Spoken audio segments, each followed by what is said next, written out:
Sejarah awal Pangandaran sebagai wilayah pariwisata ternyata baru dimulai tahun 1972. Namun, ada pendapat lain yang mengatakan Pangandaran sudah terkenal menjadi tempat wisata sejak tahun 1930. Konon pada tahun 1930 banyak orang Belanda yang datang ke Pangandaran. Mereka terdiri dari pengusaha swasta, ambtenar atau pegawai negeri, dan militer kolonial. Biasanya Pangandaran menjadi tempat berlibur akhir pekan keluarga mereka. Tak heran wisata Pangandaran tempo dulu banyak memotret pemandangan indah dengan tamu-tamu Belanda yang lengkap bersama keluarganya. Mereka kerap menikmati indahnya pantai barat. Kala itu terkenal dengan sebutan The Dirk de Vries Bay, bersama keluarga tercinta. Orang-orang Belanda juga kerap menggunakan bibir pantai barat Pangandaran sebagai tempat berjemur. Kebiasaan berjemur di pantai terus terjadi hingga tahun 1970-an. Selain di Bali, mulai dari berbagai negara Eropa mengenal Pangandaran sebagai tempat berjemur paling tenang dan nyaman. Menurut Dahimatul Afida dalam Si Ginjai, Jurnal Sejarah Vol 2 nomor 2 Desember 2022, berjudul Dinamika Kehidupan Nelayan Pangandaran 1950 sampai 1970-an. Pada tahun 1972, pemerintah daerah Kabupaten Ciamis baru mewacanakan Pangandaran jadi wilayah pariwisata.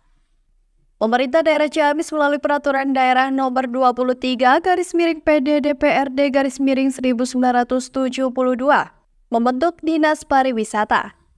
Hal itu sebagai bukti keseriusannya membangun Pangandaran sebagai bagian dari wilayah pariwisata baru di pesisir selatan Jawa.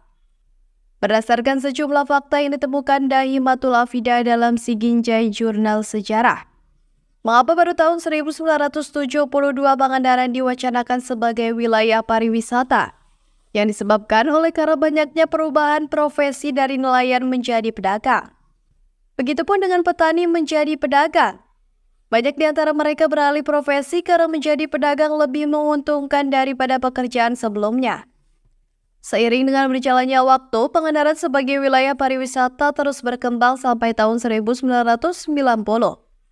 Pada saat itu banyak pendatang yang menyebut daerah Pangandaran sebagai wilayah pariwisata populer. Promosi ini tersebar sampai ke berbagai kota besar di Pulau Jawa, antara lain sampai ke Jakarta, Bandung, dan Yogyakarta. Bahkan pengusaha jasa pelayanan turis asing di Pangandaran kerap bekerja sama dengan timnya yang berada di Bali.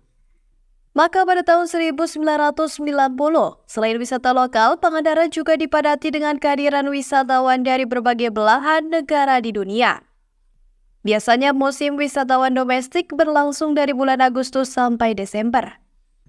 Saat ini Pangandaran terus berkembang menjadi daerah wisata yang semakin maju.